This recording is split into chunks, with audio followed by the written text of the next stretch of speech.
everyone, hope you're doing well. This is just a quick bonus video on the topic of how I deal with changes in my plan after I put down the stickers and do all of this decoration. So I do have a few strategies to share with you today, including a new one that I recently discovered.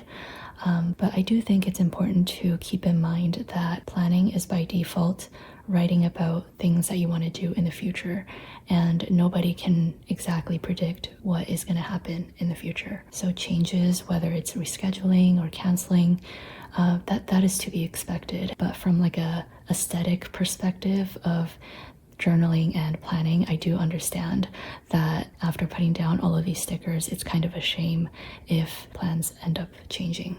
Okay, so with that out of the way, I will quickly go over some tips.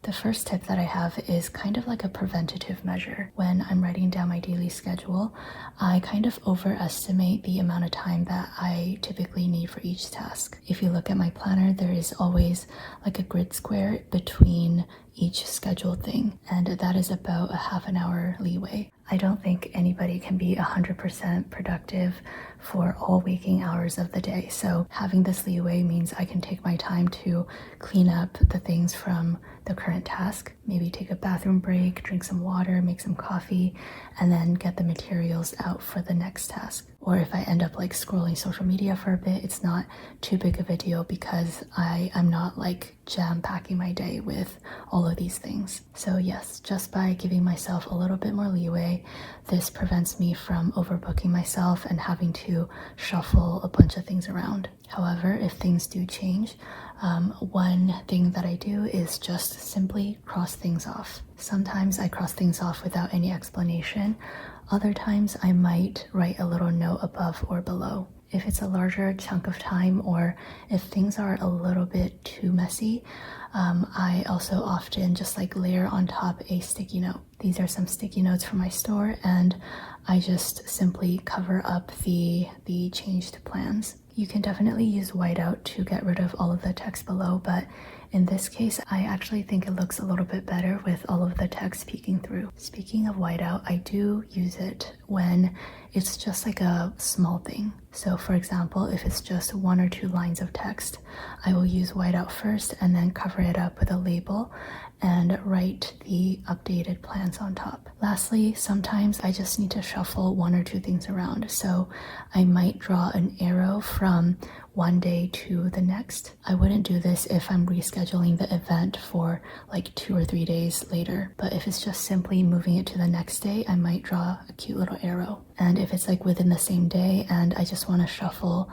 the sequence of things, I might draw a double-ended arrow like this. It really does depend on the circumstances, but these are a few strategies that I use. And as I talked about at the beginning of the video, recently I discovered a new strategy that I have been employing, and it has been really helpful. So I'm going to share it with you. So this is my plan for today, and I was pretty ambitious, but I'm honestly like starting to not feel so well, so I don't think I will be able to get through a lot of this. I don't want to white out everything, and I think covering this with a sticky note would also be a little bit weird. So my new strategy is called the undo. I'm basically just going to undo this spread and unwrite everything in my journal. It does get a little bit tedious to unwrite everything, but I find this to be the cleanest way to work with a day that just doesn't really turn out how you want it to be. For the stickers, I'm just carefully peeling it back up so it doesn't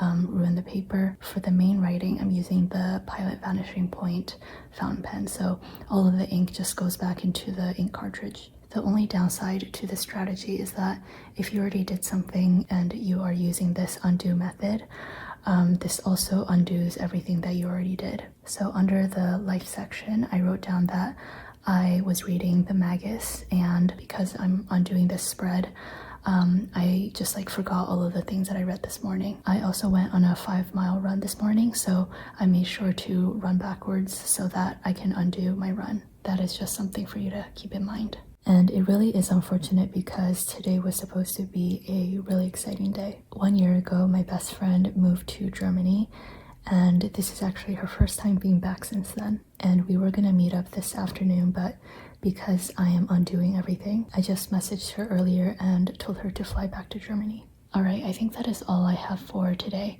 I hope this video was helpful, and I hope you have a wonderful April Fool's Day. Take care and goodbye.